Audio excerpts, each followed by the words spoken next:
안녕하세요. 저는 30년을 함께 살아온 아내와 얼마 전 이혼 도장을 찍었습니다. 겉으로는 정리했다고 하지만 제 마음은 도무지 정리가 안 됩니다. 저희는 넉넉하진 않아도 그럭저럭 살아왔습니다. 그런데 어느 순간부터 아내가 동창회에 자주 나가고 밤늦게 들어오는 날이 잦아졌습니다. 밤 12시가 넘어 귀가하는 일이 늘어나자 저와 아내 사이 갈등은 깊어졌고 결국 큰 말다툼이 잦아졌습니다. 결정적인 날 서로 한 발도 물러서지 않고 끝내 자존심 싸움이 되어버렸습니다. 차라리 이혼하자는 말이 튀어나왔고 결국 도장까지 찍게 됐습니다. 하지만 막상 도장을 찍고 나니 마음이 편치 않습니다. 솔직히 제 잘못도 인정합니다. 젊었을 때는 제가 아내를 힘들게 한 적이 많았습니다. 형제들조차 내가 아내에게 진 빚이 많다고 말합니다. 머리로는 알지만 가슴은 여전히 억울하고 답답합니다. 재결합을 하자니 엄두가 안 나고 그냥 끝내려니 부모와 자식들이 떠오릅니다. 무엇보다도 아직 아내에 대한 미련이 남아있는 게 사실입니다. 사연자님의 이야기를 들으며 많은 분들이 고개를 끄덕였을 겁니다. 사람의 마음이란 살아도 불안, 헤어져도 불안한 갈림길에 서면 누구나 흔들리게 되어 있습니다. 중요한 것은 이혼을 하느냐 안 하느냐가 아닙니다. 핵심은 어떻게 살아도 후회 없는 선택을 하느냐입니다. 지금 사연자님께 가장 필요한 건 아내를 원망하는 것이나 억울해하는 게 아닙니다. 왜 아직 미련이 남아있는가?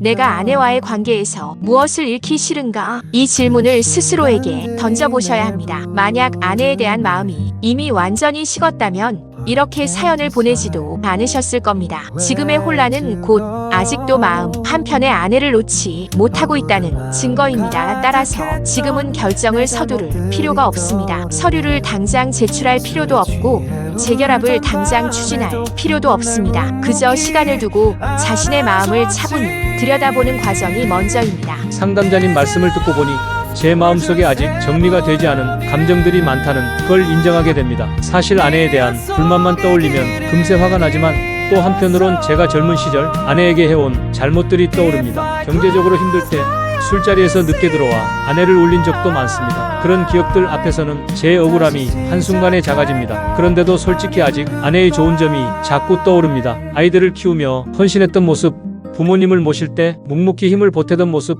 가끔은 제 고집을 받아주던 모습들까지 이런 아내를 내가 정말 버려야 하는 걸까? 이 질문이 계속 저를 괴롭힙니다. 사연자님, 사람의 마음은 참 모순적입니다. 화가 날 땐 다 필요 없다고 하지만 정작 잃고 나면 좋은 점만 떠오르기도 하죠. 지금 사연자님은 그 사이에서 갈팡질팡하고 계십니다. 그럴 땐 결정을 미루는 대신 스스로의 마음을 정리하는 연습이 필요합니다. 제가 한 가지 방법을 제안드리겠습니다. 매일 잠들기 전 아내의 좋았던 점을 하나씩 떠올려 보세요. 그리고 동시에 내가 아내에게 했던 잘못된 행동도 하나씩 떠올려 보는 겁니다. 예를 들어 아내는 늘 아이들 앞에서 내 체면을 세워줬다.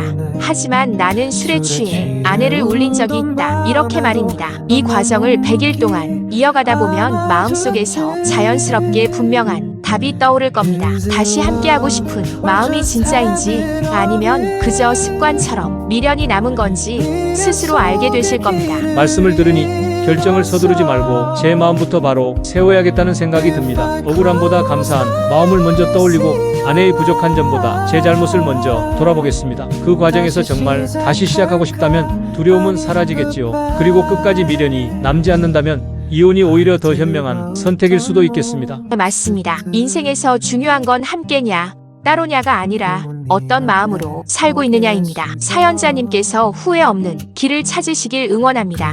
구독과 좋아요 꾹 눌러주세요.